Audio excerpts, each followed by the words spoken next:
Bonjour à tous et bienvenue dans ma quotidienne. Je suis Louise Bénière, naturopathe spécialisée dans les troubles du cycle et des troubles liés à la conception.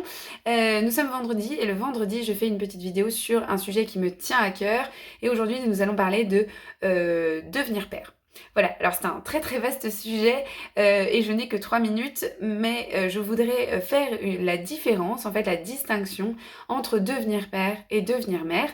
Parce que moi j'accompagne j'accompagne les femmes et notamment dans leur parcours de maternité avec la phase préconceptionnelle, grossesse et postpartum. Et durant cette phase de chamboulement hyper intense, hyper important, qu'est la maternité, on a souvent en creux cette question de la paternité. Voilà. Et ce que je voudrais dire, eh bien, c'est que la paternité et la maternité, eh bien, ce n'est pas à mettre sur le même plan et que devenir père et devenir mère, ça ne se passe pas au même moment et ça ne signifie pas la même chose.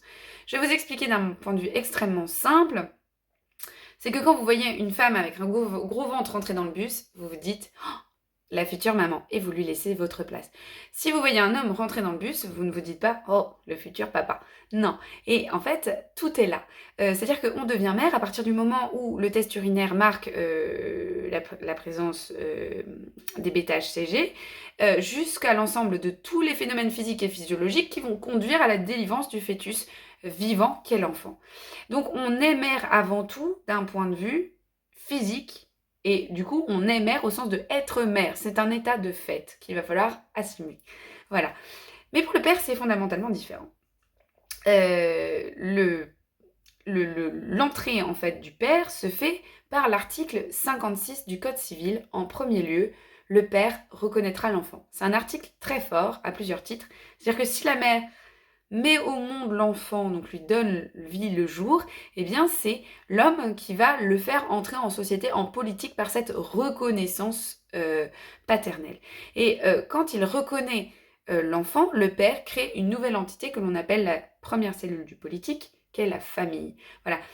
L'homme, c'est un animal social et politique, donc animal, social ensemble, et politique tournée vers l'avenir. Et en cela, la famille, c'est le premier socle sur lequel va s'appuyer l'avenir, le demain, la génération.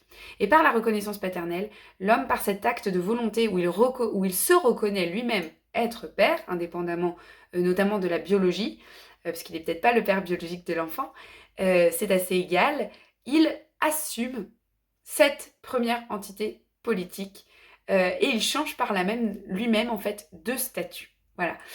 Donc, dynamique extrêmement intéressante, extrêmement lourde de sens, dans lequel certaines fois les hommes ont du mal à trouver leur place. Comment ils font pour actualiser cet acte de volonté, hein. Ils sont allés à la mairie, ils ont déclaré, ils ont dit « je suis papa ». Et parfois, ils sont aussi désarçonnés sur le comment faire. Et je pense qu'il y a tout un dialogue de couple à recréer, à retisser au moment de l'arrivée d'un bébé pour que chacun retrouve ses marques, ses repères dans ce nouveau rôle que s'est assigné le couple, c'est-à-dire celui de recevoir la vie, de recevoir l'avenir. Là-dessus, je vous laisse méditer tout ça.